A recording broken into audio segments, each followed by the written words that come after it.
Wight County School Board's in session. Madam Clerk, would you take the roll? Mr. Colick, Present. Mr. Cunningham, Present. Mrs. Perkins, Here. Mr. Wooster, Here. and Mr. Marsh. Here. All right, that takes us to approval of the agenda or amendments. Mr. Vice Chair.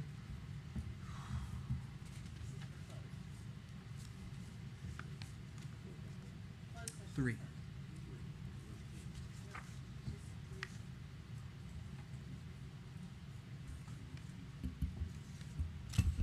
Mr. Chair, I move to approve the agenda for closed session as presented. Second. Motion and a second. Any discussion? Hearing none, Madam Clerk, let's take a vote. Mr. Colick, Yes. Mr. Cunningham, Yay. Mrs. Perkins, Yes. Mr. Wooster, Yes. and Mr. Marsh. Yes. Motion passes. Over to you, sir. Mr. Chair, I move to amend the agenda to add committee review process approval and to remove the following items: introduction of new administrators, special education advisory committee, meeting schedule, support services update, food services update, milk invitation for bid, security update, vacancy report, and the update from the superintendent, and approve the amended agenda. Second. We have a motion. Second. Ms. Perkins? We have a motion and a second. We'll open up for discussion for the listening audience right quick. I'll just say that Dr. Kramer and staff were in consultation with the Wight Emergency Services Director today. We've been watching the weather closely. Because the roads are saturated and the weather is uncertain, we made the decision to recommend to the school board to shorten the agenda so everyone can get out of here tonight as soon as possible. And the items that have been motioned to remove from the agenda will be either distributed via board memo or at a later board meeting. So anyone else have a comment? No. Mr. Chair, I made the motion for it to open up for discussion. However, I just want it on record, I do not support this. One of the reasons that I don't support this is for the security update information. School starts next month, and it's been a few months since we have gotten an update. Me personally, and I'm sure as well as many, many parents that are listening, would like to know what has been done, what security updates have been implemented, what has been completed. So that is my opposition to this motion. Thank you, sir. I don't disagree with you. We made the decision, and so we'll just move forward as presented or as moved. Any other comments? If I may, Mr. Chair, Absolutely, sir. I appreciate the comment, Mr. Wooster, but as Chair stated, due to the impending weather, potential for flooding, tornadoes, et cetera, was my recommendation to the Chair that we abbreviate the agenda. We will certainly apprise the board of the changes we've made pertaining to safety and security, and we'll certainly apprise the community in September of the changes that have been made. Could I make a recommendation, Dr. Kramer? Absolutely, sir. Would it be possible to just a short video, Mr. Brinkley, that can be posted online of what he's done for each of the schools sometime before school starts? That might help a little bit. If I may, Board Member Colick, I'll work with Dr. Coleman and Mr. Brinkley, and what my response would be, I would apprise you, the board, and then we will find an appropriate means to convey that information to the community. That would work. And then, again, in Yeah. September, we will provide a more extensive update. Thank you. Okay, absolutely. Thanks, gentlemen. Anybody else? All right, Madam Clerk, let's vote, please. Mr. Colick, Yes. Mr. Cunningham, Yay. Mrs. Perkins, Yes. Mr. Wooster, No. and Mr. Marsh. Yes, motion passes.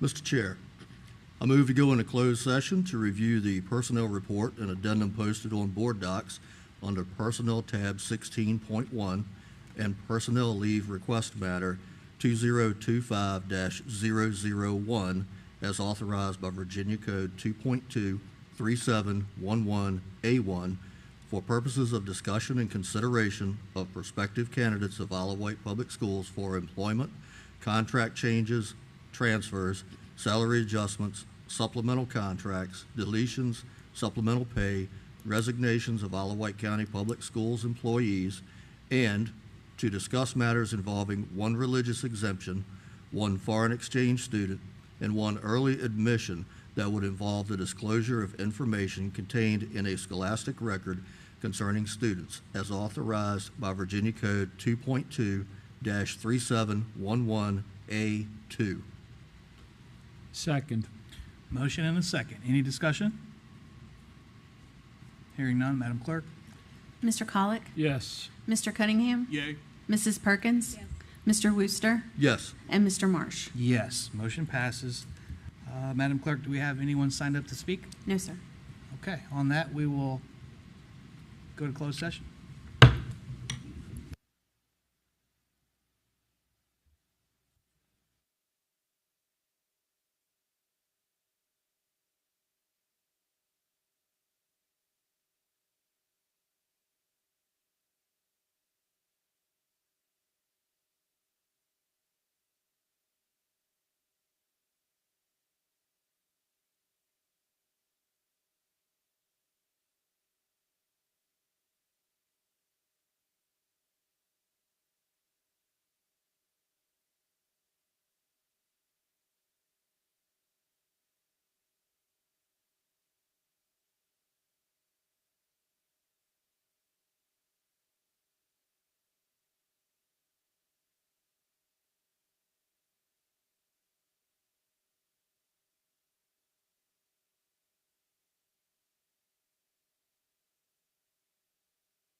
Wight County School Board's in session.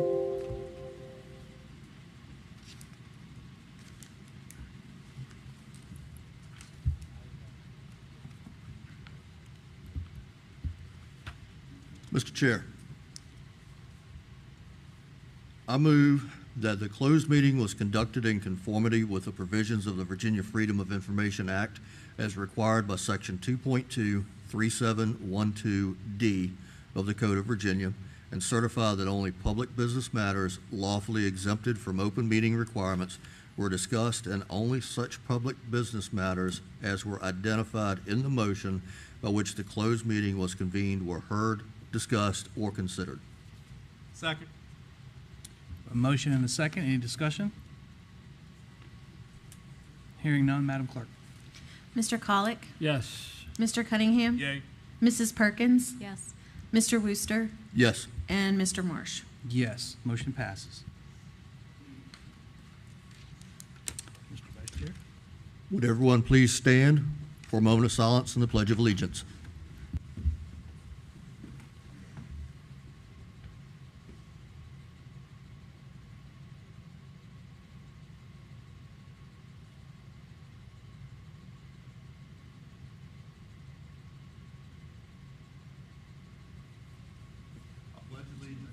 To the flag of the United States of America, to the republic for which it stands, one nation, under God, indivisible, with liberty and justice for all. Thank you.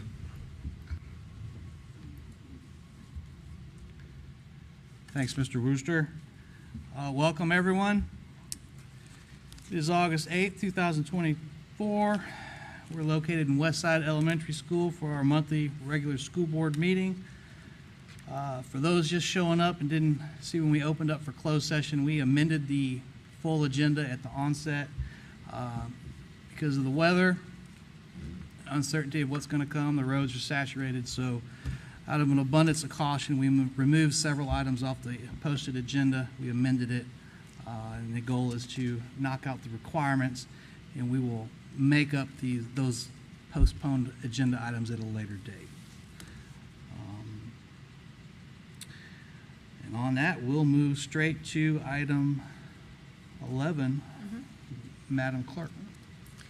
In accordance to policy BDDH-E, presentation of information on any subject will be concluded at the discretion of the board.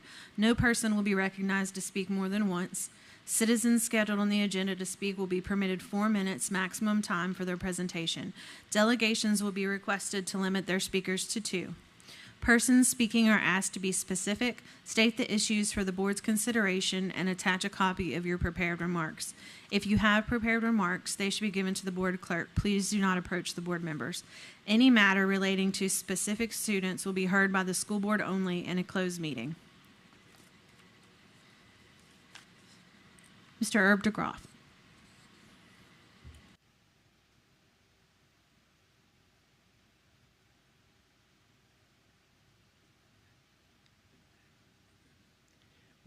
Evening, Mr. Chairman, board members, Dr. Kramer. Thank you for hanging loose. I think the storm is mostly over. I wasn't going to come tonight until I read how IWS spent its federal pandemic relief money, $4.7 million. And when I read this, I'm going, Pam Edwards, the Windsor representative on the school board when I served most of my time, had a famous saying, "It's what's spent in the classroom that counts." When I read through this article about $3.6 million for expenses tied to learning loss, well, learning loss goes to what happens in the classroom. Student laptops, interactive classroom whiteboards, salaries and benefits for clinic assistants and instructional assistants. Hey, I've questioned what the schedule was for getting remediation in reading, writing, history, science, etc. to this administration and this board. Geez, what, for over a year? Still haven't got any straight answers. Well, prove what you've done with this money and that it resulted in increases in learning levels back to competency levels by publishing the SOL scores as a comparison against the previous year. Let parents know what you've done or have not done to make sure that Wight County's youth are getting back to competency level where they were before the pandemic. And I know I beat this dead horse, but I'll beat that sucker until it turns into sausage. The number of employees assigned to the Central Office Cost Center account for $8 million plus, almost 10% of the operating budget. How in God's name do you justify that, Dr. Kramer? Is the board paying attention? Jimmy Brown is probably looking down from heaven, and he used to keep his finger on the dollars all the time when it came to how the school board authorized the spending of the money. But I go back to what Pam Edwards said. It's what we spend in the classroom that counts. So let's make sure that we've spent it there, but publish those SOL scores compared to last year, and let's see the proof of the pudding. Thank you very much. Have a good evening.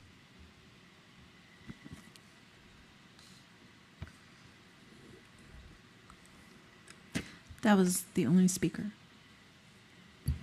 Thank you, Mr. DeGroff. And just set the record straight, we did publish those SOL scores a couple months back. We can pull it up on the agenda if you'd like. Yes, sir, we did. Thank you. He didn't hear you.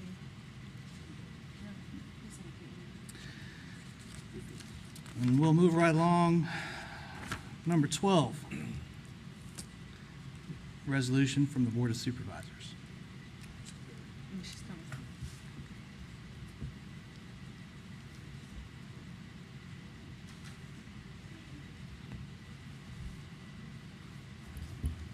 Good evening. The resolution before you is at the request of the Isle of Wight County. They had mentioned during the budget process that they were going to be borrowing money for the HVAC, the HVAC replacement at Carrollton. And one of the ways that they can do so is going through the Virginia Public School Authority. So what you have before you is a resolution requesting that they actually issue the bonds. And then we fill out a joint application. They also adopt a resolution. This next week is when it's scheduled. So this is really just a formality that I need you to approve, please. Thank you, ma'am. Any comments?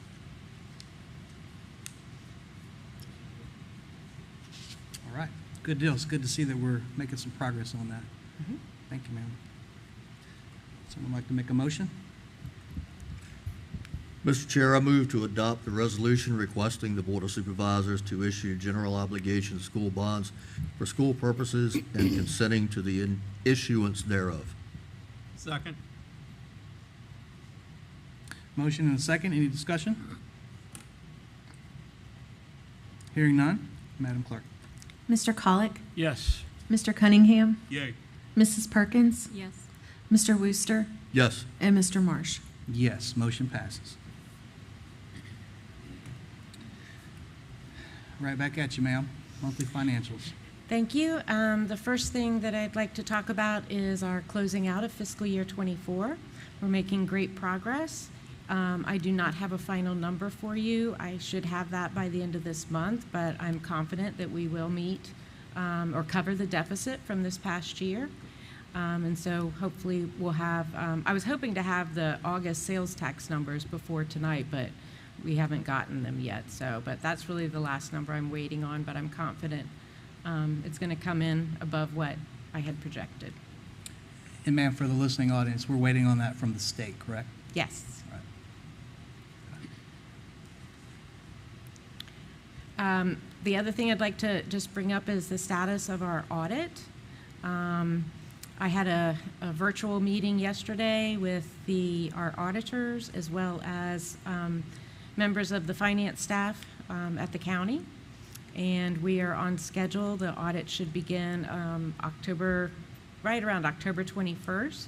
They've already provided us all the information, the schedules of what they need us to prepare, so we're moving along with that. There is a separate audit that goes on for our student activities. That's a separate audit, and it's beginning on Monday. So everything's going well. We're looking forward to the audit. It's good to hear you've got some good communications going with the county finance team as well. That's Yes. good. Good working relationship. Yes. Thank you, ma'am. With regard to fiscal year 25 for the first month, there's nothing really out of the ordinary. You'll certainly notice under the revenue that there is no recording of any state sales tax because the amounts received in July and August are accrued back to the prior fiscal year. The other thing is the total expenses and encumbrances to date are about 7.2%. And if you notice on the report last year, it was around 3.4. That increase or that the difference is because we only had about $1.1 million encumbered this time last year, whereas this year we're at $4 million encumbered. So I think that goes to better planning, people moving forward with their purchases.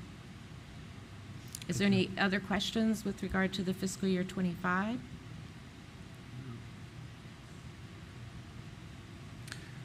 Got a couple questions for some of the reports, if you're ready, or Sure. okay. Just for my own understanding, on the facility usage report, there's a $1 lease to Windsor. I'm assuming that's for the town center. Yes, sir. It, Okay. I'm not familiar with the history of that. I'm not either. Okay. It's irrelevant. I know that's what it's for. Yeah, it's an annual lease. That used to be a part of Georgie Tyler, correct? Correct. It's for the town center. Got it. Okay. On the grants report, I noticed that there was a remaining balance of $4,289 for the school-based health workforce funds. I was going to ask if that was rolled over, but then I found in the check register that we paid the IRS. Did we lose that money? Yes, it was returned to the state. We received those funds a year ago, a little over a year ago. We received those funds in advance, and then they were not all spent by July 30th. So yes, we did have to return funds. Okay. That's unfortunate.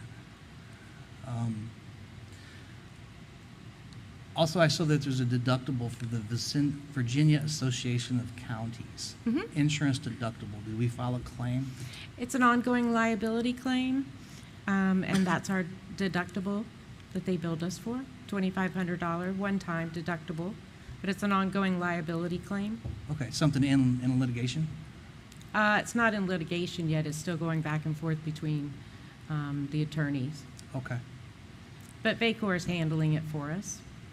understood. And if you could give us a little elaboration on the, there's a $112,000 charge, HCC life insurance stop-loss monthly payment. Sure. This is a stop-loss policy is where we are provided extra insurance coverage for, and this one is for a specific medical event. And the amount is, for the specific event is if a single person under coverage has medical expenses in excess of $125,000, then this stop loss will kick in and start covering those expenses. The reason you're seeing it this year and it hasn't really been visible in prior years is because it was covered under Anthem. So it was always included in those monthly bills. And our benefit consultant, the Pierce Group, they basically bid this stop loss coverage out this year, and it saved a large amount of money by going through this separate company. Good. Thank you, ma'am.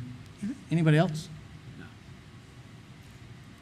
The other thing I'd just like to point out is the budget document for 25 was finalized. I believe you have a copy, and it has been posted to our website.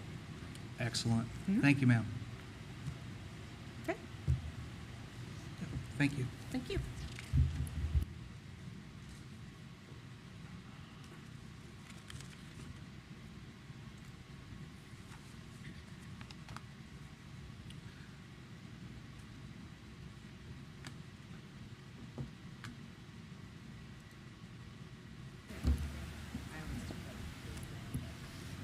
Good evening, Chair Marsh, members of the board, Dr. Kramer. Ms. Street and I are going to provide a CTE program update for the latter part of the school year and up to including our current status of credentials for this year.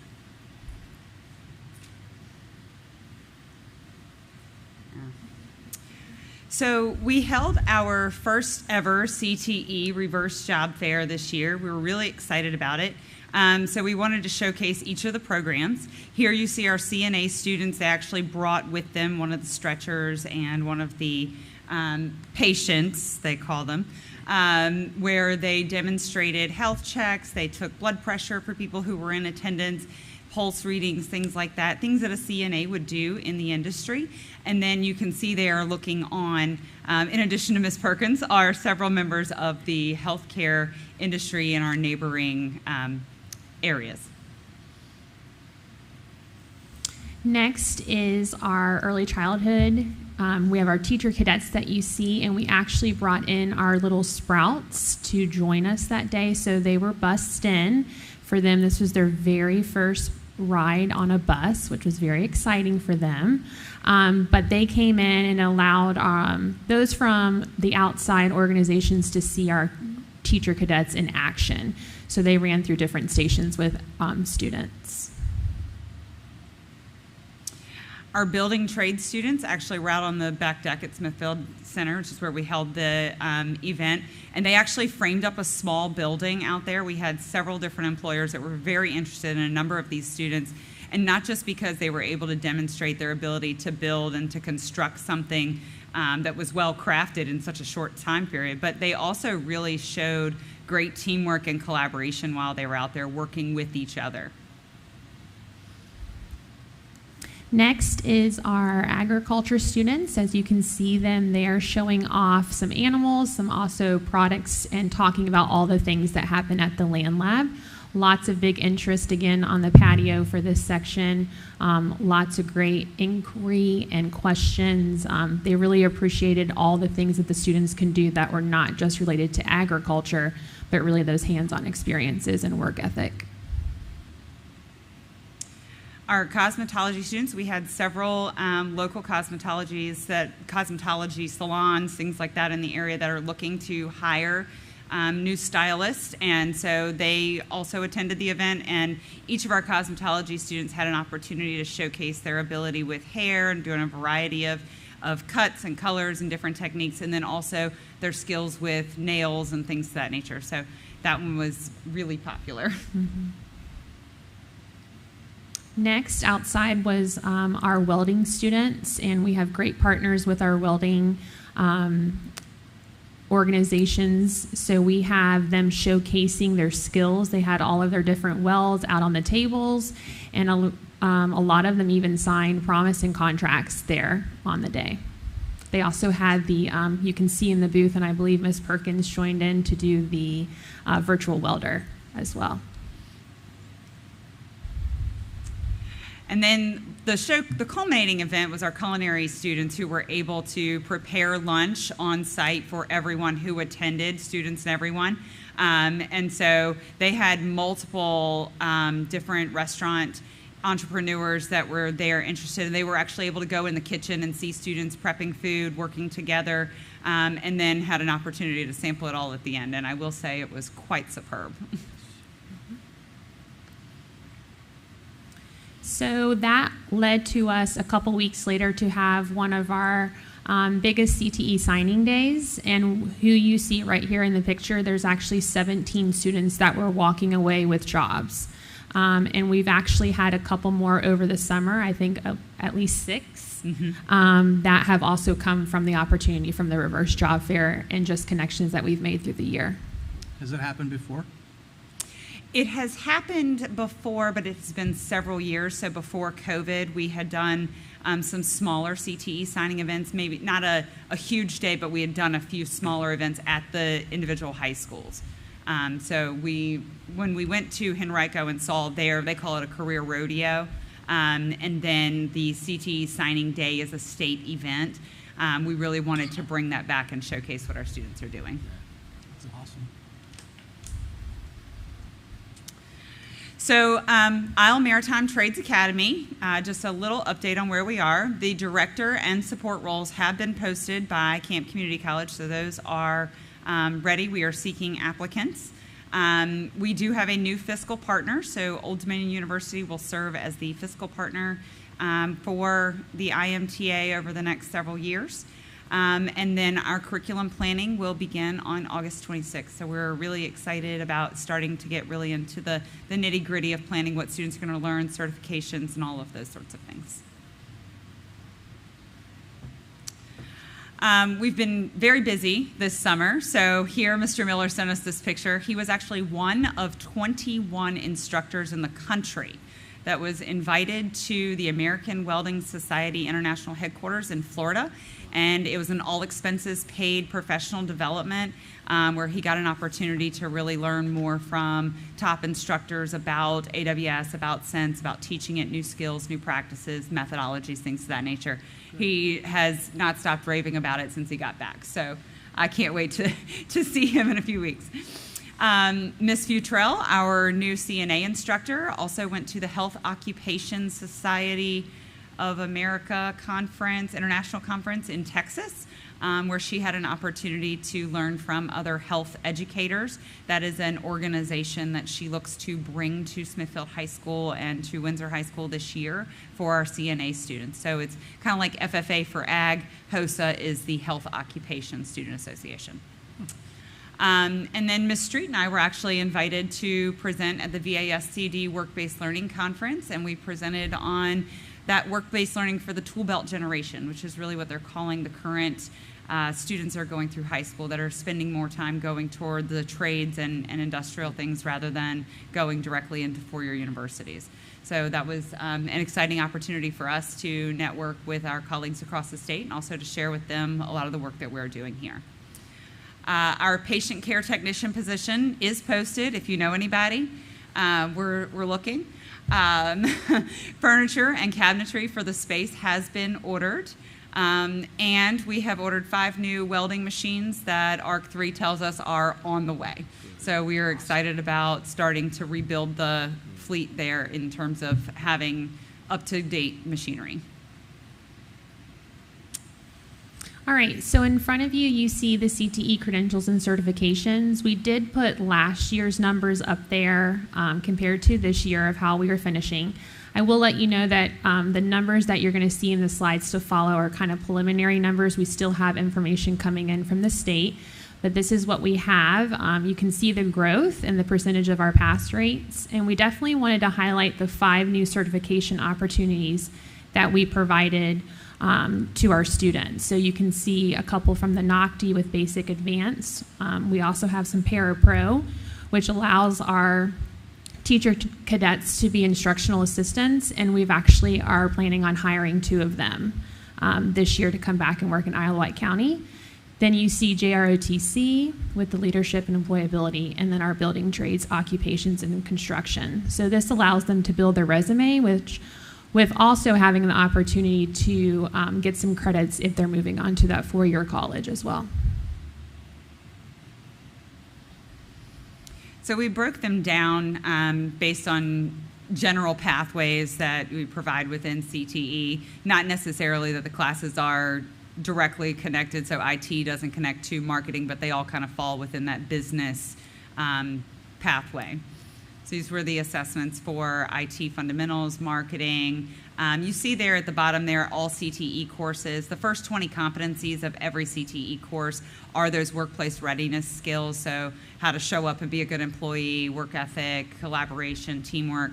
And so those pieces are there. I put that one on the first one so you could see all students in CTE take that assessment.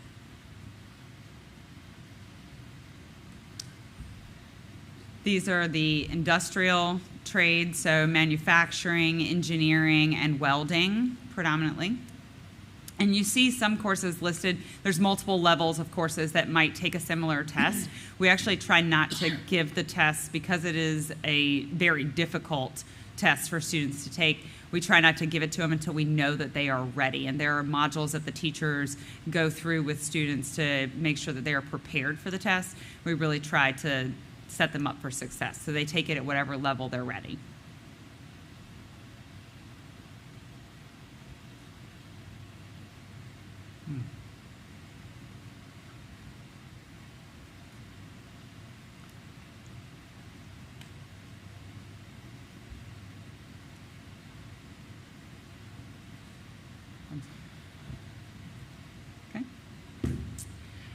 Health and Human Services. So we kind of lumped together the nurse aid, culinary arts, cosmetology, early childhood. And you see early childhood gave 3 different assessments for students.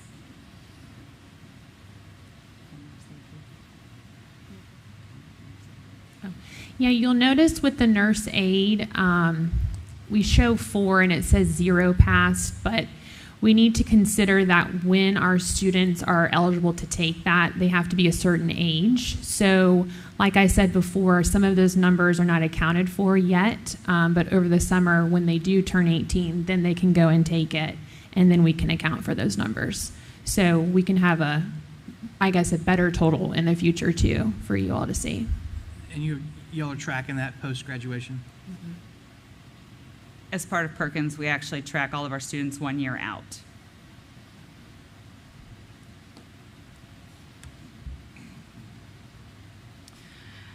And last but certainly not least, Army JROTC.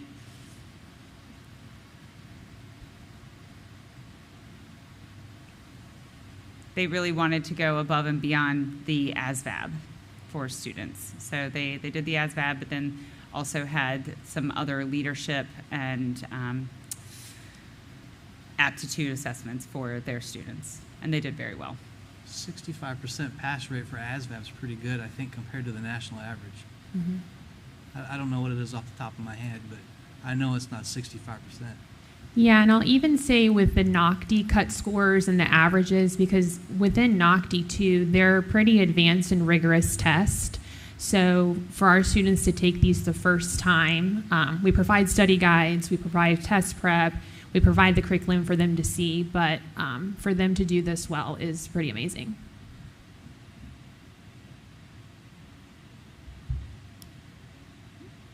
Any questions? Just out of curiosity, what is considered passing on the ASVAB? I'm not sure. Have to go back. Yeah, and I'll look. have to go back and look. Okay. It's a different cut score for every assessment. So Yeah, and I understand each service used to have a different passing score as well. certainly something we could follow up with you on. Yeah, I'm just curious. Thank you.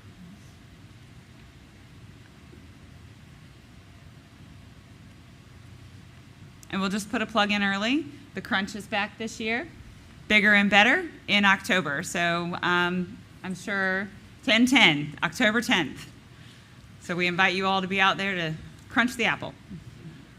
On a couple of them on the earlier slides, there were 0 passes. There weren't that many attempts, four attempts, 0 passes. Is that on par with last year and the year before? Or? It seems like there's certainly some room for improvement. Oh, absolutely. On some. Particularly, I mean, in one of those, we're looking at our nurse aid attempts versus pass. We are actually accustomed to having a 100% pass rate for those students that attempt it. If you recall, we had a little bit of a gap there in the CNA instruction, and so they didn't finish clinicals until right up to the very end. So some of those students will take the test over the summer, and then we'll find out whether or not they've passed, because we'll see it in our assessment system. And that goes the same for cosmetology too. Some of those numbers too would be higher as well. Yeah, For some who of them, passed. there's 2 portions to that test, and so if they passed one but didn't pass the other, they may have to go back and do some studying or remediation with their teacher, and then they can sit for that second piece again. And just out of curiosity, I think we asked this question sometime last year. Is the cosmetology lab, is it open for people to come in and... Absolutely. Not the first couple weeks of school. But yeah, absolutely. She does open appointments. You can call and book an appointment right there at the lab. All right. I might volunteer. Stop by, get a haircut. Yeah. Mr. Rooster's going to come with me.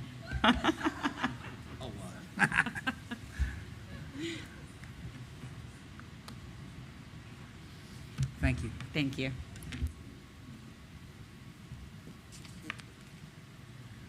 All right, that takes us to 13.3, the annual fundraising report.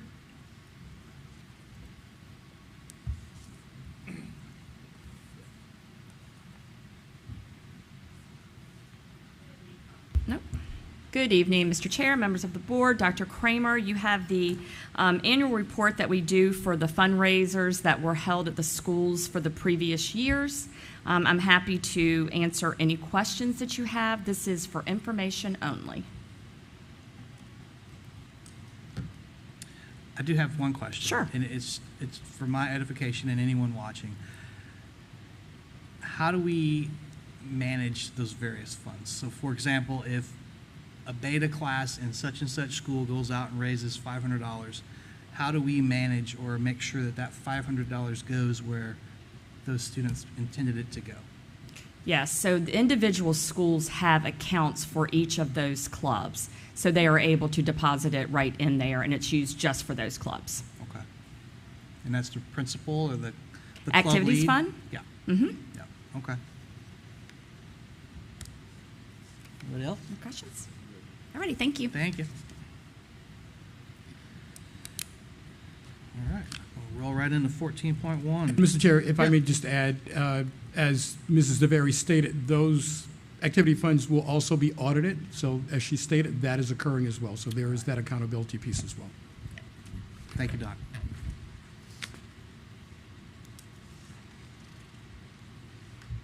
Mr. Wooster, we'll go to 14.1, please, sir.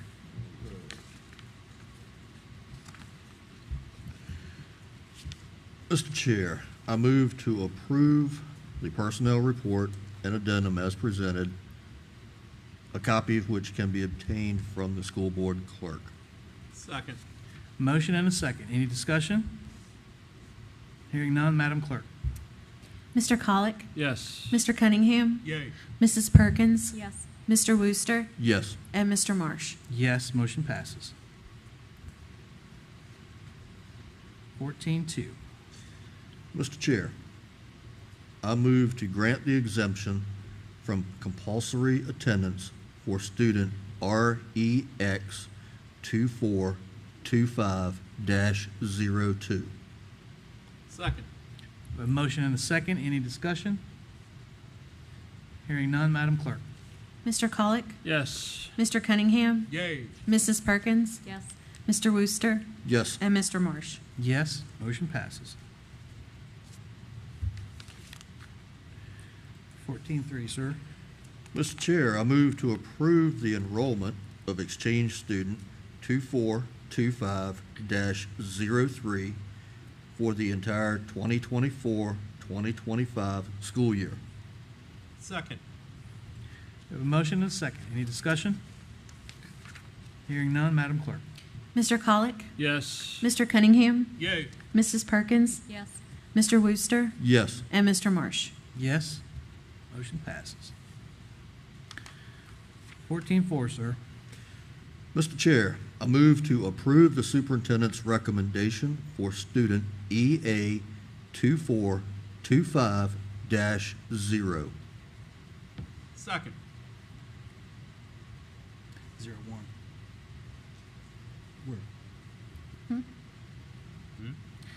Student EA 2425-01. I think we're good. It's 01. We have a motion and a second. Any discussion? Hearing none, Madam Clerk. Mr. Colick? Yes. Mr. Cunningham? Yay. Mrs. Perkins? Yes. Mr. Wooster? Yes. And Mr. Marsh? Yes, motion passes. And 14.5, sir. Mr. Chair, I move to approve the superintendent's recommendation on leave request matter 2025-001. Second. Motion and a second. Any discussion? Hearing none, Madam Clerk. Mr. Colick? Yes. Mr. Cunningham? Yay. Mrs. Perkins? Yes. Mr. Wooster? Yes. And Mr. Marsh? Yes, motion passes. And item 15.1, consent agenda, another action item. Mr. Chair, I move to approve the consent agenda as attached and presented. Motion and a second. Any discussion? Hearing none, Madam Clerk. Mr. Colick? Yes. Mr. Cunningham? Yay. Mrs. Perkins? Yes. Mr. Wooster? Yes. And Mr. Marsh? Yes, motion passes. 16.1 is informational, it's regulations and exhibits. There's two files attached, JC-E and JEC-E. Any comments from the board?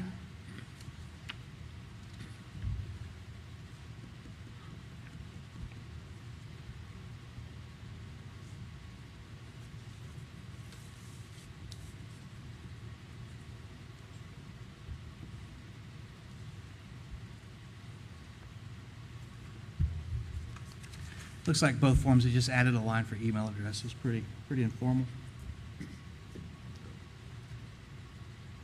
It's not matters. Okay.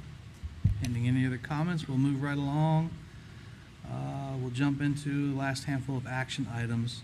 17.1 is a policy committee review process proposal. Mr. Wooster, Mr. Colick, you gentlemen have the floor. If you want to make the proposal, then we can go into discussion. Okay.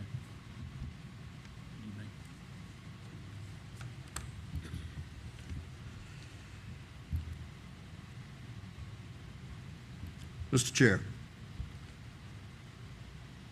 I move to include the proposal for policy committee review process for discussion.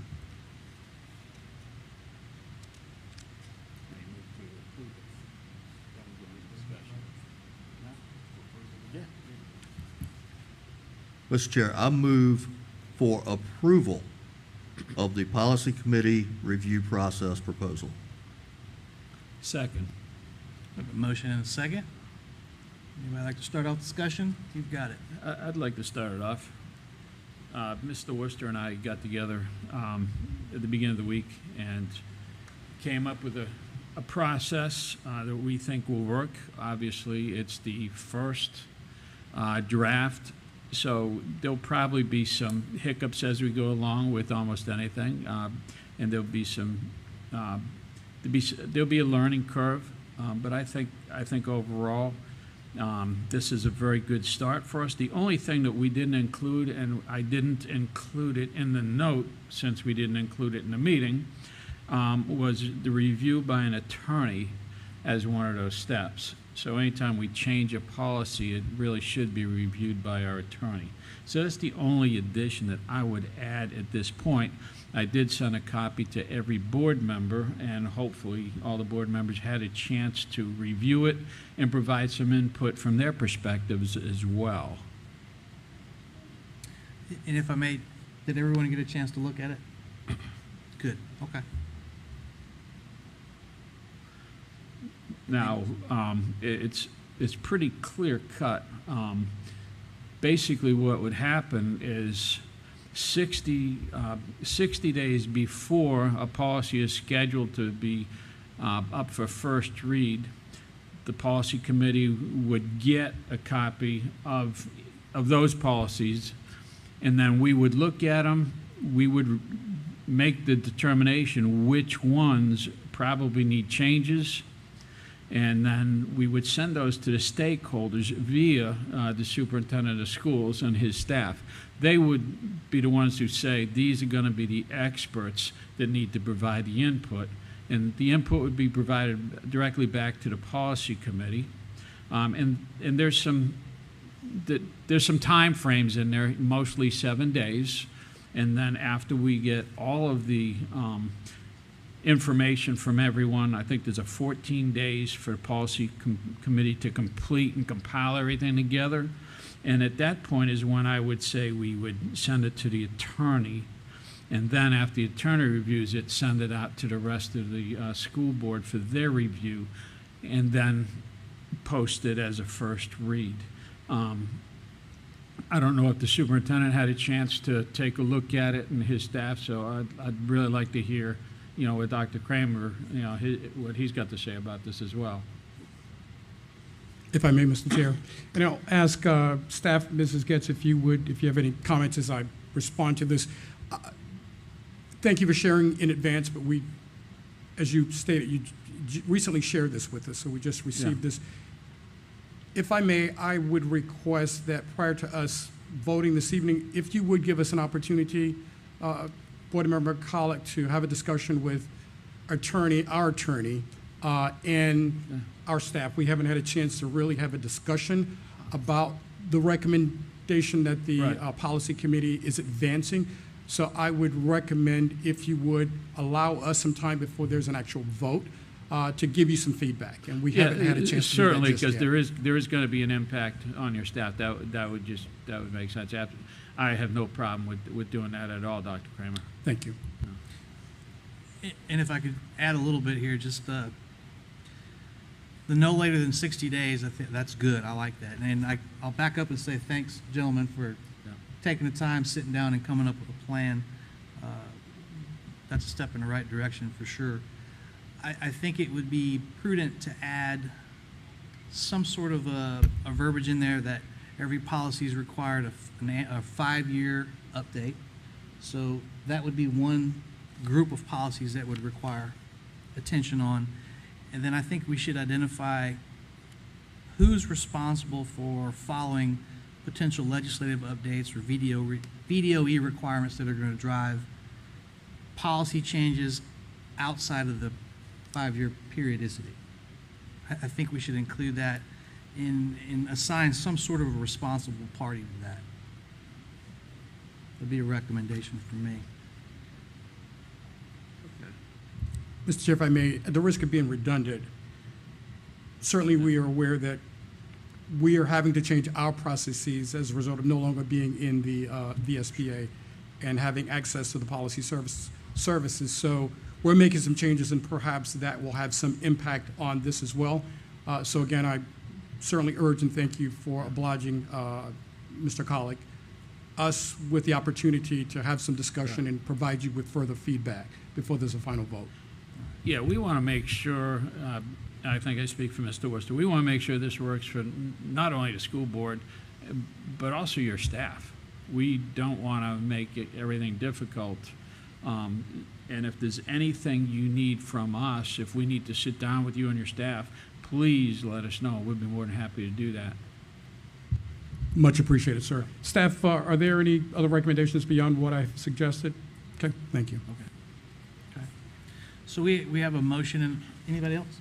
I had a question. How does this affect any board member that wants to bring policies, changes of any sort to the table? I personally have a problem going through a committee to bring a policy up. So I just want to make sure that that doesn't in any way affect our ability as equals to bring any. And that's never been an intent. And No, I know it's not an intent, but Mark, do you want to answer that? if it's not addressed. Yeah, on that aspect of it, and Mr. Collett, correct me if I'm wrong here, but if a board member wanted to introduce a new policy per se, then that would not have anything to do with this, as this would be utilized for reviewing current policies as they come up on the 5-year mark. Okay, maybe we can add something to that effect in there just to protect all the board members. Okay. Sure. Thank you. That's a good idea. Mr. Cunningham? You good? I'm good. So we've already got a motion and a second to adopt it.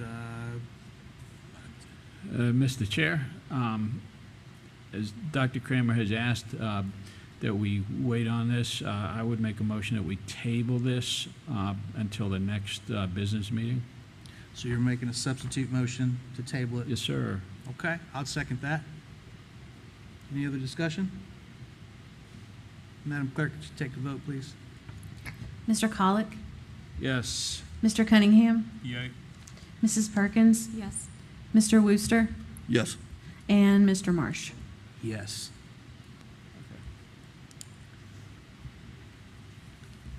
All right. Again, gentlemen, thanks for putting that together. We'll just march through it and we'll get it right. Absolutely. That takes us to 17.2, policies first read. I would propose to the board that we step through these systematically, unless the staff has something specific they want to jump into.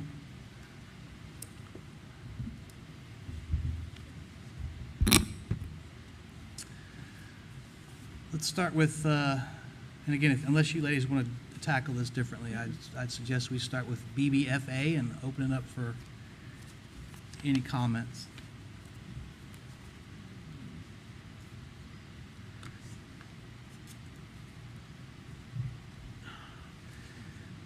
While everybody's looking, my personal preference is that all of our policies eventually look, touch, and feel the same.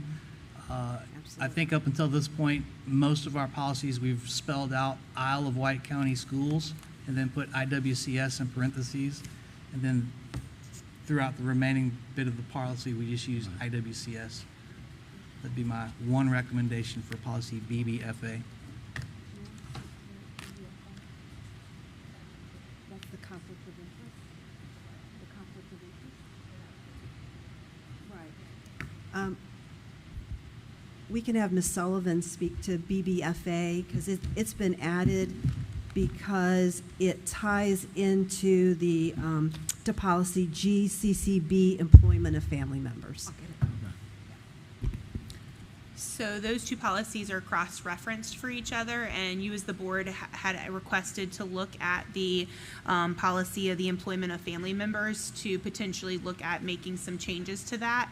And so we brought it forth in first read so that you guys could have a discussion. The policy committee, I guess, could review it, or as a board, you all could decide on what changes you would want to make. Just to note, there are quite a few legal references as well. And so one of those I know we had discussed, or that you all had discussed, potentially looking at the definition of what's considered family member. That's something that is in the legal definition, and so that is definitely something I would request that you have our attorney look through before making any changes to ensure that it aligns with the legal references that are at the bottom of that page. I think the family members are listed in BBFA. They're page 3, right after item P.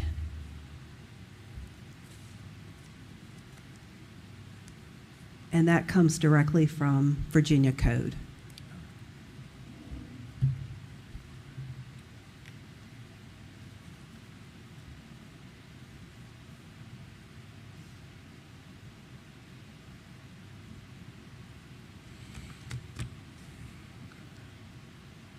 Any comments from anybody?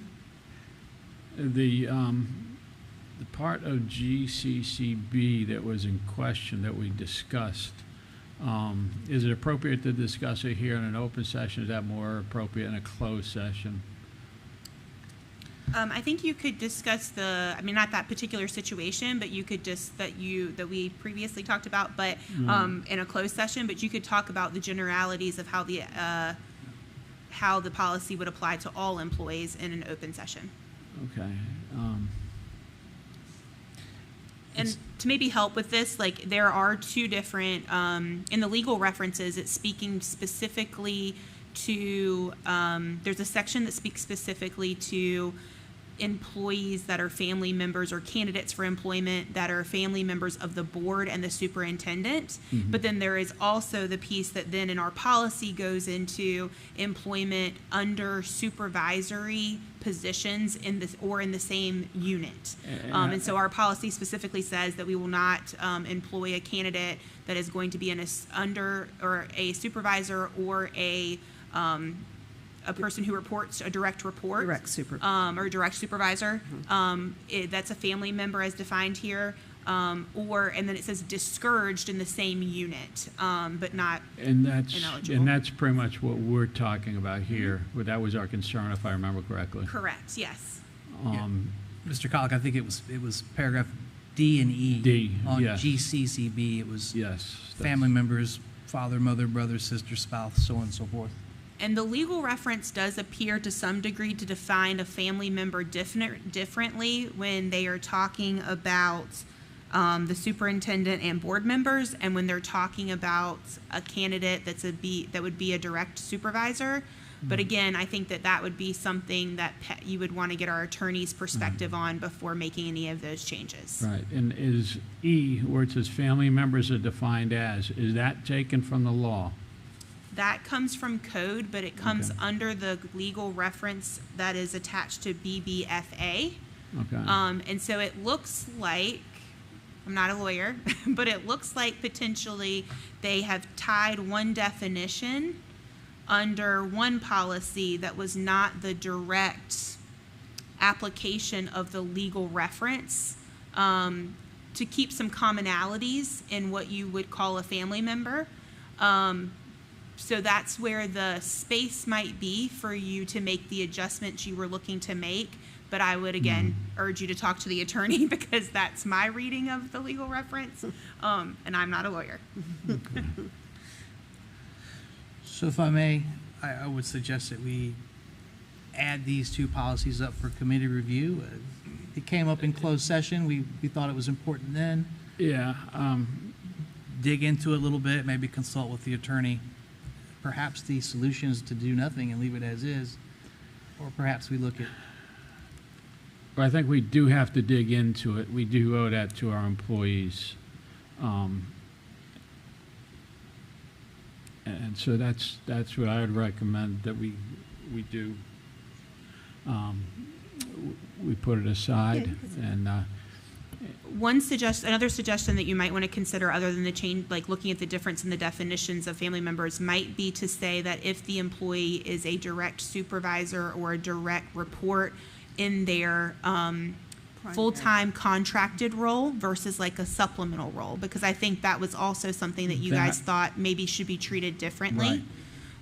And so if it was their main role, probably shouldn't report directly to that individual or be a direct report, but that, or supervise them, but that if it was a supplemental extra position that they serve in that, like a coach or that sort of thing, that you might allow that. I think if we get your help with this particular one, because I remember parts of the discussion. I don't remember the whole thing. I think if we can get your help with how this needs to be worded between paragraphs D and E, I think we can fix it, and then we just have our attorney make sure that it stays legal. I think that would be very easy to do, Mr. Chair. So we could make a suggested edit to it and send it to the policy committee, so that then you can take it forward, whether to do additional edits or if it looks good to you, then go into the attorney. But we'd be happy to do that. Thank you, Mrs. Briggs. Yes, sir. And I don't think you need to do anything with BBFA. That was more of a reference to tie into the definition in GCCB. Perfect.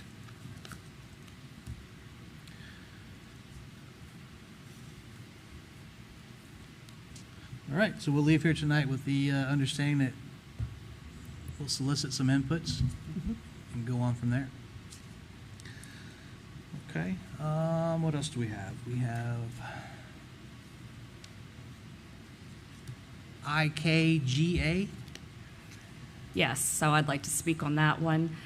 So IKGA is our final assessment policy, and probably better known as an exam exemption. The high school principals have both asked to put in place an attendance piece to that students would have to meet in order to be eligible for exemption of the final assessment. Years ago, we had the attendance piece. It was removed. Now with chronic absenteeism and the focus that we must have on it per the state of Virginia, that we have to really work on reducing our chronic absenteeism, the principals felt that this policy having absenteeism be part of the requirement to become eligible for exam exemption or final assessment exemption would really go a long way in helping them with chronic absenteeism. So if you notice in the policy, what we've added is, so there are 4 ways, and I'm not going to go through every single thing, but essentially students have 4 ways to be exempted from a final assessment. And the standard one, which we think of as having a certain grade in that class, that still is in effect, so you have to have at least a B- in the class. But what we are adding is, in addition to that, you also have to have 5 or fewer absences. So if you have more than 5 absences, if you're sitting at 7 absences, but you have an A, you will not be exempt from that final assessment. Now, there's always room for, an exception. So if there was a certain exception, like there was a death in the family or maybe a hospitalization, there is an appeal process that the principals will use to hear an appeal from a student if they believe they should be still exempt. So that's what we are asking tonight as a first read. And so if I'm going to stop. If you have any questions of me, I'd be happy to take those. I have a comment. Yes. On the very bottom, there's a sentence dropped in. It says, this policy applies to middle school students taking high school credit courses. Yes. It also applies to high school students. Yes, this is typically when you think of the exam exemption, it is just high schools that have the exams that count for the weight that's discussed in here. So if you'll see them, let me look at the paragraph where it is. When it says it's up towards the beginning, it talks about the high schools instructors have the discretion to schedule the time of their final assessment. But if you go down, the final assessment constitutes 15% of the final course. That's really about our high school courses, but we do have middle schoolers who take high school courses. So it applies to all high school courses. I would recommend that we kind of move that up towards the top. So right up front, you set a precedence. Sure. This policy applies to high school students doing this, that, and the other. Yep. And may also include middle school students Yep. taking high school courses. We can certainly do that, no problem.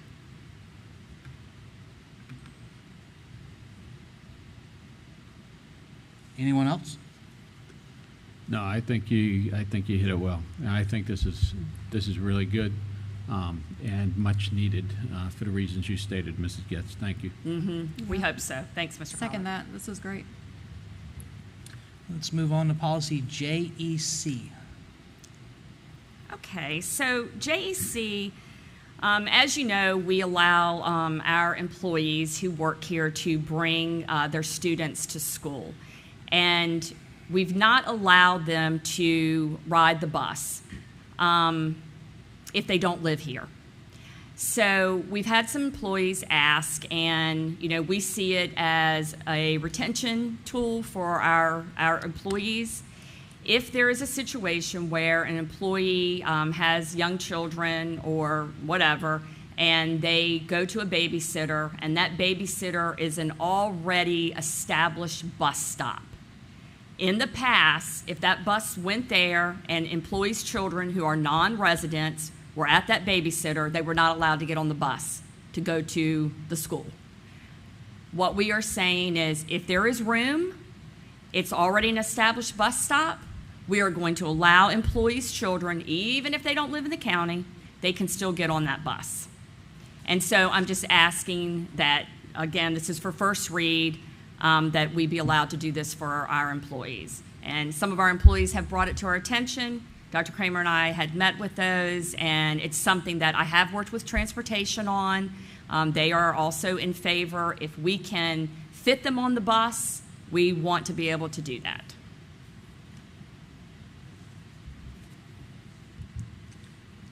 I think it's a good idea. Yes. She stated it very well, but my first 2 years here, first 2 summers here, we've had staff members appeal to us to make this adjustment. And I absolutely agree with Mrs. Getz that this would be a retention tool for some of our staff members who happen to live outside of the county. No, you're 100% right. I think I've probably emailed you a couple times in the past couple of years, early on at least when you got here, and previous superintendent about the exact same thing. Because several people have contacted me about it during the first couple of years of my term. And so I want to thank you. This is exactly what we need. I will point out one thing, and that is you do have to be, the bus stop has to be on the same schedule so to speak, as wherever that babysitter's going. So it's the babysitter, it's not going to school that's on a different schedule. Now, will this allow students, say a student who is at Windsor Elementary School, who mom teaches at Georgie Tyler, and it going there, have we been able to crack that code yet? No, sir, Okay. and I'll explain why. Now, if it's a parent who works at Georgie Tyler who uses a babysitter, then yes, that child can go to Windsor Elementary. If it's to get on the bus at Georgie Tyler and ride the bus to Windsor Elementary, the problem is the supervision aspect of it. So I'll give you an example. Georgie Tyler starts much earlier than Windsor Elementary, and so someone would have to supervise those children at Georgie Tyler. The parents teaching, they're going to wait. They have to wait for the children to be picked up there to go to Windsor Elementary.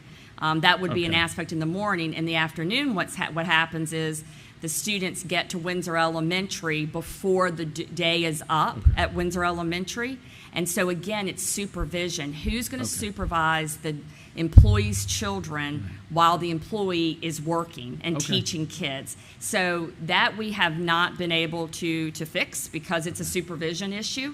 But if they go to a babysitter, we have been able to, that is what we're saying, we're going to fix that problem. So small steps, this is something we easily think we can do. Thank you. Good deal. Okay. Let's roll into JFCF. Mr. Wooster, I think you took a round turn on this one.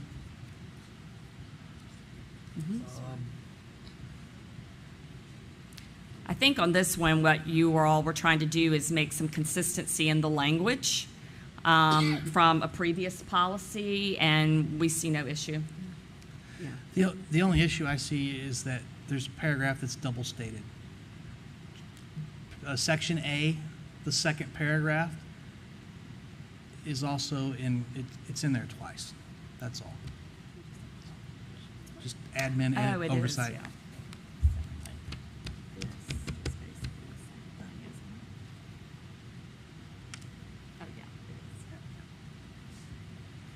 See what I'm saying? That is that. It's just redundant is what it, yes. That's all. Yes. Otherwise, personally, I think it's fine. It's just that a couple sentences is in there twice. Yeah, I just want to add one thing there, that with this revision, it does bring it into compliance with the other policy, which it does mirror now, so I'm good with it.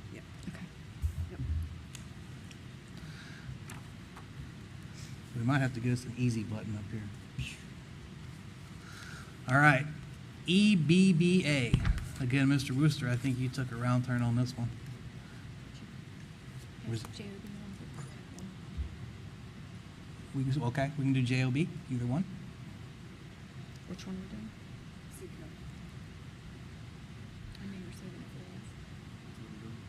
doing? JOB. Oh, JOB or EBBA? Which one are we doing? Which one did you say? JOB.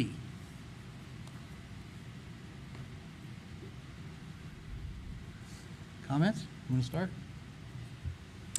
Policy JOB was one of the policies that we did review.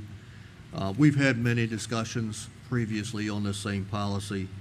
And the bottom line on this, what we're looking at is for participation in surveys and questionnaires must require parental permission for the child to be involved in such survey or questionnaire.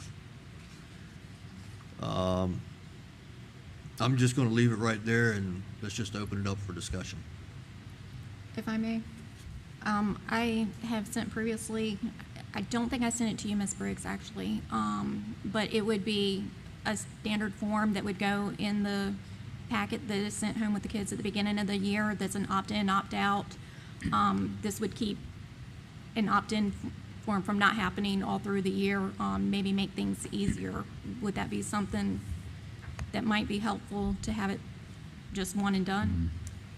Well, if I recall from, if I recall from the United States Code that's referenced there, we do have to share the survey with families anyway and get them to opt in.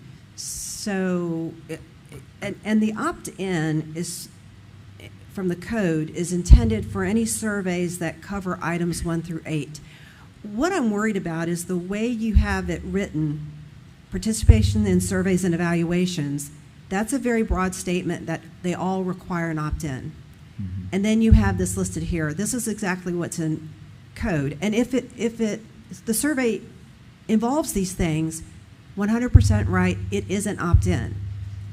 The blanket statement at the heading, though, implies all surveys and evaluations. I'm worried that the way it's written, some of our, let's say, for example, one of our high schools wanted to survey students for ideas for Spirit Week.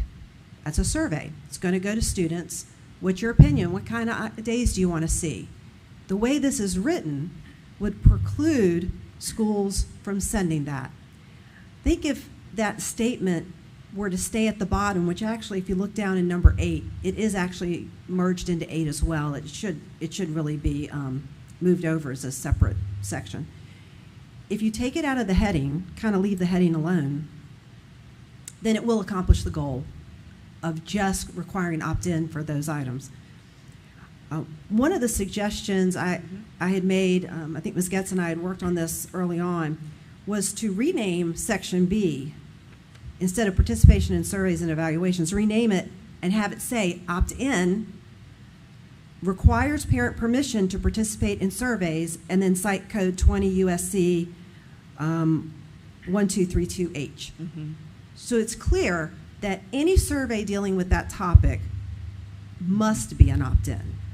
And those are the topics that are very sensitive in nature. Just to, Right. I mean, I know you can see, but political affiliations, mental or psychological problems, demeaning behavior. I mean, those are things that are very sensitive that, you know, absolutely a parent should say, I want my child to be able to participate in that. So what we're saying is for those items, it's absolutely an opt-in. But for other things, like Ms. Briggs just described, that would be an opt-out sort of thing if you didn't want your child to participate. Right. And we can rename, kind of mirror item C now, and have C say opt-out requires parents to opt their child out of the survey, and then we list the Code of Virginia that's referenced there. One of the items in Section C refers to the Department of Criminal Justice Services survey that's done, the climate survey. We are required by law to follow their guidelines with the notifications and everything. They are an opt-out, not an opt-in. So it's, and I'll chime in, it's interesting, I spent some time reading the codes. So 20 U.S. code says opt-in. Virginia code says 30-day notification with an option to opt-out. And the DCGS survey specifically references state code. But I don't think that means U.S. code isn't applicable. They're both applicable. There's a conflict in code, I think is the bottom line. Yeah. Could we take the more strict one if we wanted to? If the U.S. code is stricter than a state code, can we use that? Or are we required to use the state code, even though I think PAC addressed that. I don't know if it was about this particular Yeah. situation, but he said the state is allowed to create their own code. Right. And I will say, I mean, that might be an attorney question. Sure. The survey is one of the elements in the school safety audit. And it does state on the DCJS page that school divisions should strive for 80% participation. If you made that survey opt-in, you will not get 80% participation. Lucky to If get that half. survey, if the opt-in form is sent as a required form, the same as some of the other things, and that opt-in form has a special section, one is like a blanket, I don't want my child doing any surveys. The other one is, I don't want my child doing any surveys that includes these items. We are required through the DCJS to provide that survey. Yeah, I want to read what exactly it says. This is directly for DCJS. Schools must invite all students in grades 9 to 12 to participate and should strive to achieve a participation rate of at least 80%. So they have to be invited with the questions. So it all goes home. It's the questions, the invite goes home with the opt-out piece for DCJS. We could, Ms. Perkins, but I will say for this survey, we would have to follow their specific directions, which would mean a specific opt-out for this one. And this is really the only one that's ever administered that we have to do this for. Now, what is the administrative burden for opting in versus opting out? I will say that it will definitely require us to figure out a procedure of how schools would do it. And it's going to be heavy on the burden of the administrative, like secretaries, to figure out how are we going to collect the information. We have to market Empower School, so we have to create a field Empower School that doesn't exist. And then teachers will have to make sure they go in to look at who is opt-in or opt-out. Right. So it's going to be a heavy burden on the office staff and the teachers to ensure that it's marked and that they follow for every student. You know, I've had several parents reach out to me over the past few days. Not many, but every one of them has said the same thing. And usually these folks, I know them, they reach out to me when there's an issue, but they all would like to see the status quo. They would like to be able to opt out. Their fear is if they've got to opt in, you know, they're going to miss something, okay? There's something that their child, you know, may want to participate in because, as you said earlier, I think it was Ms. Getz, you've got to opt in for every little survey, and that was the same concern that a couple of these parents had. So they would rather see the email blast go out 30 days out, them take a look at the survey and decide at that time whether or not they want their child to participate. So although personally I believe the opt-in, I would rather see the opt-in on a personal level. It's not something that it seems my constituents want. It seems that they want to continue with the status quo with what we have been doing for years and opting out of different surveys. So that's kind of going to be my point of reference and my stance as we move forward with this. So unless the code, as you said, the federal code says this is opt-in, that in my opinion needs to stay, but wherever it either doesn't say anything or says opt-out, I would think we need a policy that says opt-out. And I think we can definitely tighten up our process of notifications. I think we talked about this a little bit last year. We did. About how we notify and what methods we are using. Yeah. And even after we had that discussion, we changed what we were doing and how we were doing it. Right. And so I know that it's very important for you all that parents receive that notification. And so I think we can absolutely tighten up that procedure so that you can feel better that parents are being notified. Yeah. Yeah, and you have put that in policy now. Yes. You've listed that in policy to make it very clear the expectations. Yes. I'll chime in on that a little bit. So I think all of us would agree that we want to make sure parents have a voice. As a parent, last year I had 2 in elementary. This coming year I'll have 1 in elementary and 1 in middle school. And I can tell you with confidence, there wasn't a day that went by, Monday through Friday, when I didn't get at least 1 email and 1 text. More often than not, it was 2 or 3 every day of the week. Then I would get 1 on Sunday to remind me that Monday, this is what's going on the upcoming week. The notifications are there. Parents ought to have a voice. They ought to be kept in the loop.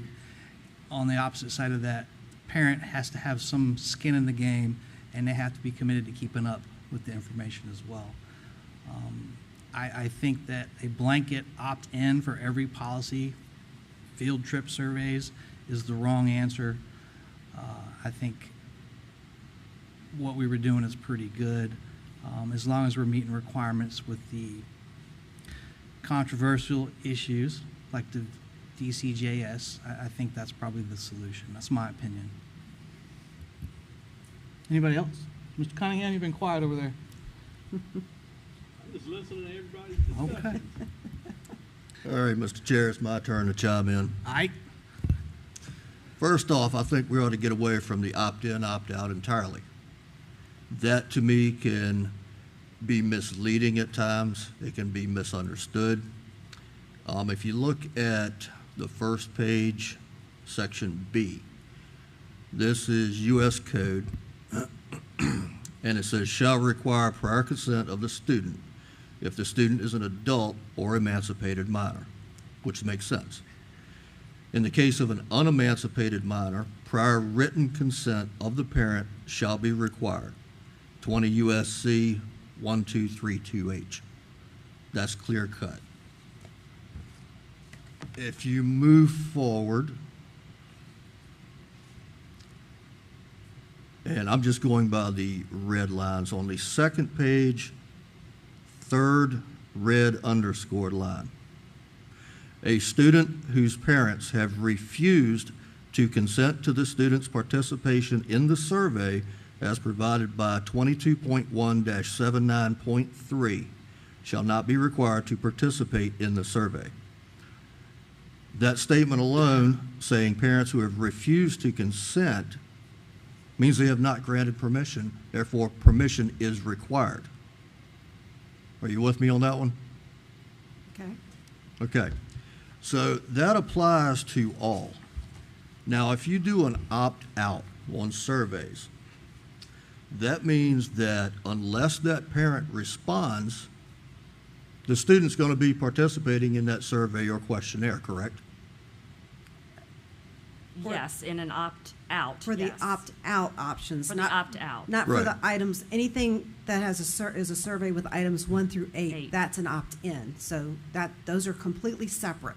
Right. Those are And only opt-in. this is where I have a problem with opt-in and opt-out. Because let's say you have whatever survey, we'll call it Survey X, okay?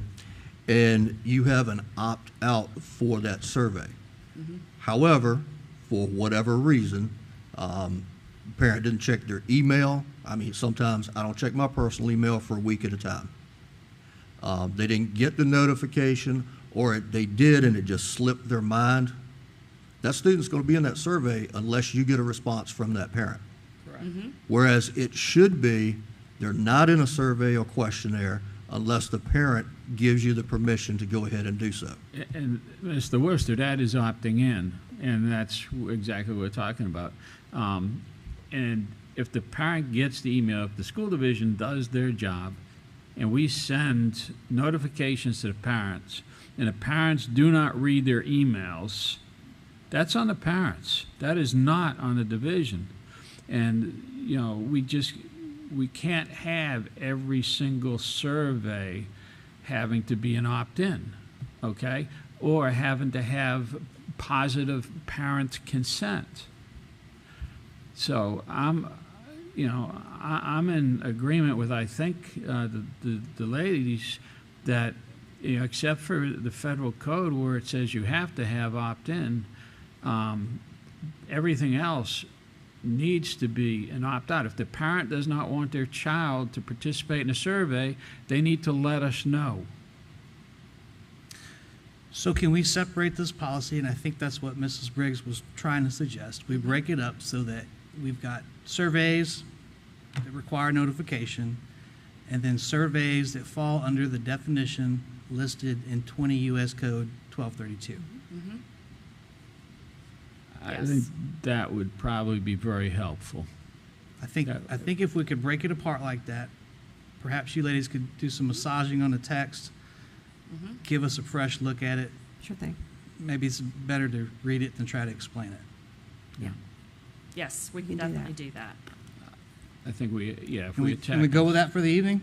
Yeah, if we attack them separately like that, I think it would go a lot smoother. Sure thing. I'm 100% against opt-in, opt-out.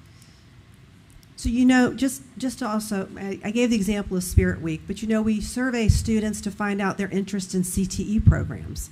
So that would now be an opt-in. That students would not be able to give us feedback on potential programs they would want if their parents didn't allow us to give that survey. So it is pretty broad, and I'm not sure, this is just a very broad brush to say everything's opt-in. So I was just explaining that there are other examples of surveys that are being done. With the access to Google Forms, a lot of things fall under surveys now. In that case, I would go something along the lines of this pertaining to state or federal surveys. If you've got internal surveys about Spirit Week or something like that, that's totally different. Those are 100% benign. And we'll tackle the language and bring something back. We can try that. Let's do that for the sake of time. We'll work let's on it. work on it, and we'll have something And we'll else to send talk something, we can work on something and send something out to try to accomplish all of that. All right. For the sake of time, let's knock out. Okay. Last one. EBBA. EBBA.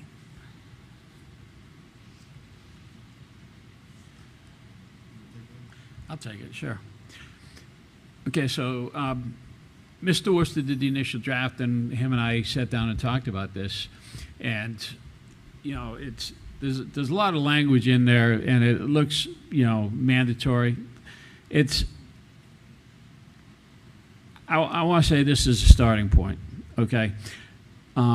3 employees to have current certification, and I don't believe training, I believe certification, in either first aid or CPR, I think is needed. To mandate an individual take that is, unless we put that in a job description, I don't think we, can or should do yet. But I think we need to get to that point. I think we should have a goal of, and I don't know what the number is, but we should have a goal to reach a certain amount of people who are CPR qualified in each building based on a number of people that reside in that building. And I think we need to talk to some emergency medical folks at the county about what that number should be. But 10 employees to have certification in those is an arbitrary number. It's my opinion, it's an arbitrarily low number.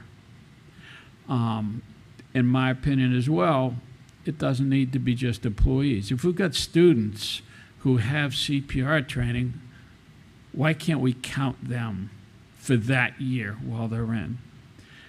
If we offer free CPR training, which we can likely get help from the county, from the rescue squads, maybe we can get some of our employees, or maybe we can get a lot of our employees to take that without mandating who's going to be taking CPR, who has to have CPR, with the exception of coaches. I would really like to encourage our coaches. I know that they're getting stipends. They're not full-time employees, but I'd really like to ask our coaches, please, if you're not CPR qualified, please, let us get you CPR qualified. I think it's that important. Over the last couple of years, we've seen more youngsters die of heart attacks than I can ever remember in my life. Okay, so I think it's very, very important to do that. And training with the AEDs. We do need some people trained with the AEDs as well. Them things are lifesavers. They really are. So I am not sure that this policy is ready yet, but I think this policy is an extremely good starting point for the discussion of what we need to have in our schools. And I think we need to go out and we need to talk to our emergency medical folks in the county and see if they can help us find out what the right number is. Because the numbers are going to be different in the summer than they are during the school year. You know, and but I think it's very important that we find what that number is, and that we try to offer CPR and first aid classes to every employee who wants it. When can we do it? I don't know. Maybe, you know, right before school starts at the beginning of the year. I think CPR is biannual, every 2 years. Maybe it's during a professional day, or maybe it's a combination of everything. But I think this is very important to have. But I definitely want to hear what Dr. Kramer, what you and your staff have to say about how we can get there, because I don't want to see anyone in any of our schools die of something that we could prevent if we have the right training. Mr. Chair, if I may. Yes, sir. All right. I'm not sure, but I went through CPR, AED, first aid training with Isle of Wight Rescue Squad, and there were a number of teachers in there. I thought there was, I thought there was a requirement for Isle of Wight County Schools for teachers to attend that, because a number of the teachers said we have to be here. And they recognized me and said, "Hey, Mr. Cunningham." Yeah. So, and that was probably 2 years ago now. But I thought we already had something in place. Correct me if I'm wrong, Dr. Kramer and staff. Thank you. Even I had to be CPR trained and had to go through that certification. Here's what I would say, Board Member Colick, I appreciate the intent, and I absolutely agree with you in theory that the more people, the better. But we have to balance this with the practicality of your intent. So I would, to your point, I would agree with you. Allow us to have conversation with our medical experts, our nurses, our administrators about the feasibility of this. And as you said, as opposed to having an arbitrary number, whether it's 3 or 10, I'm not sure what that should be, but I would like to enlist the support, the opinions and thoughts of those in the school community about the feasibility of this, of your recommendations. Absolutely, 100% in agreement with you, Dr. Kramer. Mr. Chair, if I may add to that. Yes, sir. Dr. Kramer, as far as this policy goes, there's really only 2 specific changes to it. Again, the number of employees going from 3 to 10, so you'd only be increasing it by 7. And then the other addition of adding coaches, which if they're on a field, they're dealing with sports, athletics. Obviously, you've got hearts racing, and you have potential, I hate to say it, even, in school-age kids, for cardiac arrest. Sure. So that is my main push right there for coaches, and they may already have it. They might already be required to have it, but this just solidifies that they have it. Again, I think the spirit of your intent, I think we all agree, right? But the practicality of that is something we have to consider. I think Board Member Colick made a really important point. I think earlier, many of the coaches aren't full-time, so we would have to have a conversation about the number of individuals, et cetera. So again, allow us to have discussions with our nurses, if you will, our principals, our coaches, to allow them to have input, because they might have a perspective that we aren't even thinking about. So if you would allow us to have those discussions prior to moving forward, I would appreciate that. And just to kind of make everyone feel better about where we are right now, this past year we did meet this requirement in terms of having 3 people per building that were CPR certified. There's a huge difference between certification and training. Yes. All of our teachers are required to be trained in CPR by the Virginia Department of Education. That is part of their licensure. It does not mean that they have to meet the certification. We've been working the last 2 years with emergency management services with the counties. Captain Henson there has been been wonderful by donating his time, and his supervisors have allowed him to do that, to come over and provide training, not certification. And so that's something that he has been doing free of charge to us as a school division to help with our teachers with licensure. However, there would be an increased cost if we took out the word training and required certification, because then you do have to pay for that. There's a cost associated with the American Red Cross or the American Heart Association, because they charge a fee for the certification part, even if you have an on-site trainer. And so that would be an increased cost. And then many of our coaches do have that certification just because they choose to as a community member, but it has not been something that we've required for them at this point. However, we do have athletic trainers at each one of our school sports that are there after school every day for practices. Now, are they at the golf course with the golfers necessarily? No, not all the time. And so we're not saying that they're there present all the time, but they are there at the highest contact and highest risk sports for our high schools after school when the nurse is not on site. And then of course we have a school RN at every single one of our 9 schools to help with that as well. Mr. Chair. Yes, sir. Just to add to that, you are correct on the cost. Generally, it's about $50 per person. That's about the going rate for a paid-for class on CPR. One of the other reasons I kind of wish that Mr. Brinkley had been here, because this would have been one of my questions to follow up with him. I did notice with the information we got prior to this meeting that he is working currently with obtaining CPR instructor certification. So that right there could be an in for your CPR classes. Granted, with one instructor, if the ratio remains the same, it's 1 to 6 students. I believe it's 1 to 8 right now, but yes, and he would then still have to pay for the certifications, because even though he's the instructor, you have to pay the organization that you're under for the cards, and so he would have to submit for that as well. So there would be a small fee for that, even though he's serving as the instructor.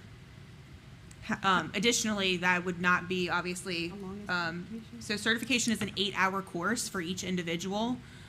So depending on how many people you're talking about, that's a large percentage of that one person's position that we now would be isolating to just CPR training instead of the variety of other safety and security roles and responsibilities that he was hired for. So that would be something to consider in that regard as well. And certainly not to speak for Mr. Brinkley in his absence, and we'll make certain that he's here for the next meeting as it pertains to this discussion. But he talked about the challenges with his time and the number of hours. And I think you're absolutely correct, Vice Chair, that the changes are very specific, but I think the impact is significant in terms of time on our employees. So I would like to have further conversation prior to moving forward, if we may. Can I make a suggestion? If you would allow us to bring back some ideas, not necessarily a second read, since Mr. Collick, you said this was really just a starting point. So let's not even try to put a second read on next month, but let's see if we can come back and share some information with you, knowing that that'll get us to a second read on this policy, if that's agreeable to the board.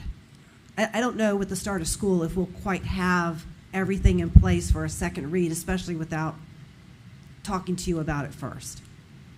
With the difference between the training and the certification, what value does the certification bring that the training doesn't? Does it affect our ability to provide that service for our children, the other people in the building? Are there any limitations on what they can do? No. I mean, once you have the training and you kind of know the steps to take, you can do that. If you are in a situation where you see a person, you're obviously just not as familiar, or you don't have the in-depth training that a certification would bring you. No extra liabilities for not having the certification? I mean, the VDOE is requiring training. Good Samaritan law. Oh, okay. Yeah. Yeah. And so the training, and just to be clear, every teacher who's up for certification has to be trained in CPR, AED, and first aid. First aid. That's part of a requirement. So everyone has the training if they're employed as a teacher with a license. I think what we're looking at is certification versus training. If I might add to that. Yep. Dealing with certification versus training. A certification is good for 2-year time frame within which you need to recertify. Training, you could have had 5, 10 years ago. Okay? Well, the guidelines change every 5 years. CPR, ACLS, PALS, all of those certifications change every 5 years. So if a person had training 5, 6, 7, 8, 9, 10 years ago, how do you know it's still current to the updated guidelines without the certification? You don't. That's what I'm looking at. So I think we could probably wrap this up with an understanding that there's a lot of unknowns Yeah. we got to get some answers to, Yeah. Okay. and we're not ready for a second read. But certainly, we've got some goals to shoot for, and I do think we all agree that it's Yeah. valid goals. All right, let's move forward. Let's go to 17.3, policies for second read. It's an action item.